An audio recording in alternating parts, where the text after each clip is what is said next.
Hello, this is the Midday News. I'm Rex Litter. Thanks for joining us. An honest and independent assessment review of the country's progress since 1975, initiated by the National Executive Council, was presented to the government on Monday. Prime Minister James Marape stated that the preliminary report presented by the 50-year National Review Committee is not about apportioning blame or celebrating blindly. However, it is critically analyzing how far PNG has come in 50 years through identifying its weaknesses, recognizing its strengths, and setting out what must be done to move forward with clarity and purpose. The report further recommends priority areas for reform, including accelerating economic diversification, improving government efficiency and accountability, tackling corruption and lawlessness, investing in human capital and youth opportunities. The final report will be submitted to Cabinet for consideration and then tabled in Parliament, ensuring that all elected leaders participate in shaping PNG's next 20 years. Central Police apprehended 7 people allegedly involved in a sorcery accusation-related violence incident at Genai village in Abao district on Saturday, July 26, 2025. The commander of NCD Central, Acting Assistant Commander of Police Benjamin Turi, confirmed this. Turi said the apprehension follows a joint operation by the NCD Mobile Squad and the Central Police, leading to the apprehension of the 7, including 6 males and 1 female, who are in police custody. Commander Turi thanked the police officers for managing through the bad road conditions to get to the Genai and apprehend the suspects. According to the police report, the alleged SARV-related incident stems from an incident that happened 2 years ago where a man lost his life and houses were burned down. Police acted on the report and apprehended those involved. Meanwhile, police are investigating the death of the assaulted person. The coalition is dealing with its internal pressures as the Nationals demand an end to Australia's climate targets. Meanwhile, Prime Minister Anthony Albanese says the government is in discussions with other countries about the recognition of the State of Palestine. Driving climate action in choppy global waters. The UN's climate chief urges Australia to chart an ambitious course. Unchecked climate change is an economic wrecking ball. Don't settle for what's easy. Bog standard is beneath you. Go for what's smart by going big. Within months, the federal government will unveil Australia's 2035 emissions reduction target, a key climate advisor talking up the opportunities it presents. Shine Baby Shine or Store Baby Store should carry an Australian trademark and be hollered from our rooftops, perhaps in an Aussie accent. As a group of nationals and a lone Liberal speak out about what they see as the costs. They want to put 260-metre towers. They want to litter the countryside with them. And this is dividing the community. Barnaby Joy's turning words into actions, tabling a bill to dump Australia's climate targets and with it, the renewable rollout. And we have got to stop. And there has got to be an epiphany. And it cannot wait. Not even for an internal review that's currently underway. David Littleproud bristling at suggestions these rogue backbenchers are challenging his authority. That's an absurd observation. There's no chance this bill will pass, but it demonstrates the difficulty the coalition will face finding any kind of consensus on climate and energy policy. The Prime Minister faces internal pressures of his own, with France's decision to recognise Palestinian statehood this year, adding momentum to calls within Labor for Australia to follow.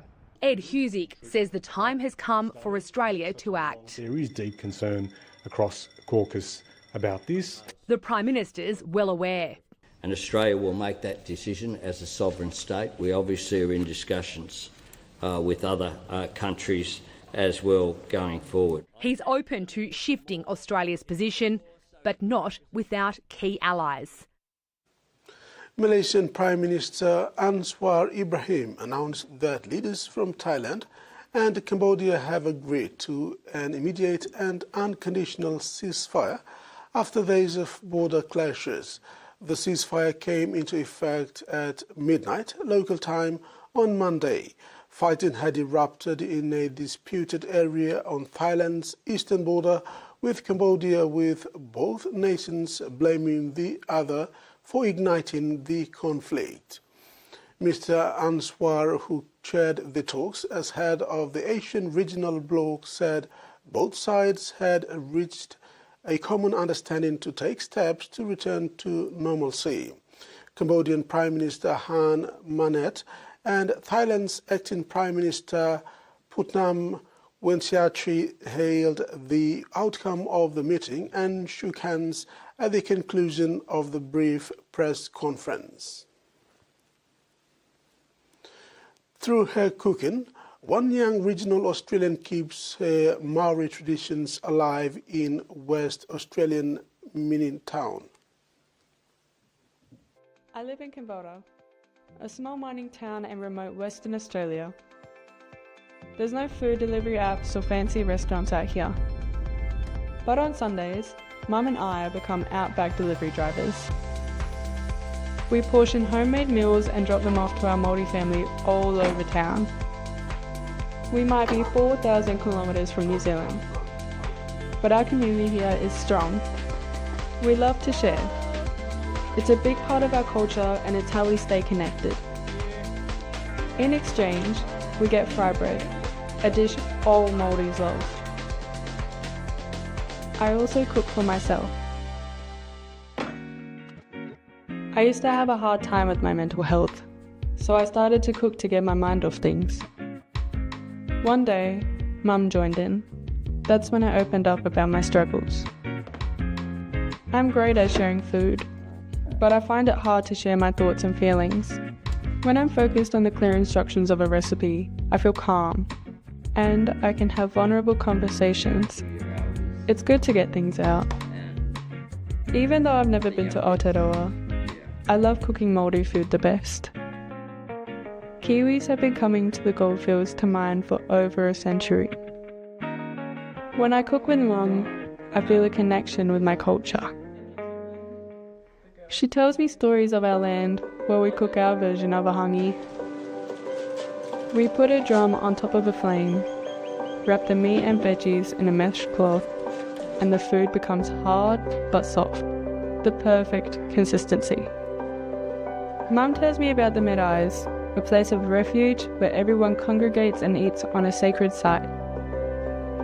Sharing meals makes Cambodia feel a bit sacred too. I know if I feel disconnected, the kitchen will always be my refuge. Even when I struggle to speak, I'll never forget how good it feels to share.